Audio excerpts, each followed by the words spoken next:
আজকে আমি আপনাদেরকে দেখাবো আমি কিভাবে হাতে মাখা গরুর গোশটা রান্না করি। আসসালামু আলাইকুম। গরুর মাংস তো চাইলেই অনেকভাবে রান্না করা যায়, অনেক জেলায় অনেকভাবে গরুর মাংস রান্না করে। তো আমিও মোটামুটি অনেকভাবেই রান্না করি, কিন্তু যেদিন দেখা যায় যে আমার খুব সময় নিয়ে রান্না করতে ইচ্ছা করছে না, সেদিন আমি ফাঁকিবাজি করার জন্য এভাবে হাতে মেখেই গরুর মাংস রান্না করি। এইভাবে আমি গরুর মাংসটাকে খুব ভালোভাবে ধুয়ে পানি ঝরিয়ে সেখানে একে একে করে সব মশলা দিয়ে গরুর মাংসটাকে এখানে খুব ভালোভাবে ম্যারিনেট করে দেবো।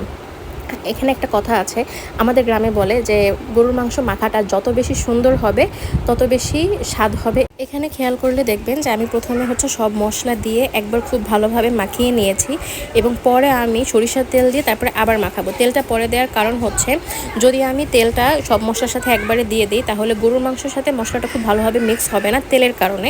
তাই আমি শুধু মশলা দিয়ে একবার ম্যারিনেট করবো এবং তারপরে তেল দিয়ে আরও একবার ম্যারিনেট করব। আর মাখানোটা এমনভাবে মাখাতে হবে যেন হাতেই গরুর মাংস অর্ধেক সিদ্ধ হয়ে যায়।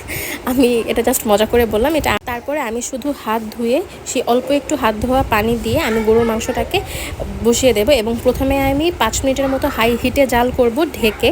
তারপরে যখন গরুর মাংস থেকে পানি ছেড়ে দেবে তখন আমি লো হিটে মাংসটাকে রান্না করতে থাকবো।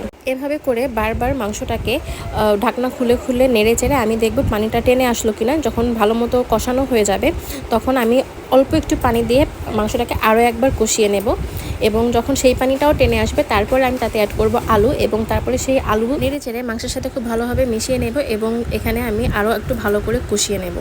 এবং কষানো হয়ে গেলে আমি এই আলুটাকে সিদ্ধ হওয়ার জন্য এখানে দিয়ে দিব পানি, যাতে এই আলুটাও ভালো মতো সিদ্ধ হয়ে যায় এবং আমি যতটুকু ঝোল রাখতে চাই এতটুকু ঝোলও যেন থাকে। এভাবে আমি চুলার আঁচ কমিয়ে ঢাকা দিয়ে বেশ কিছুক্ষণ রান্না করে নেব।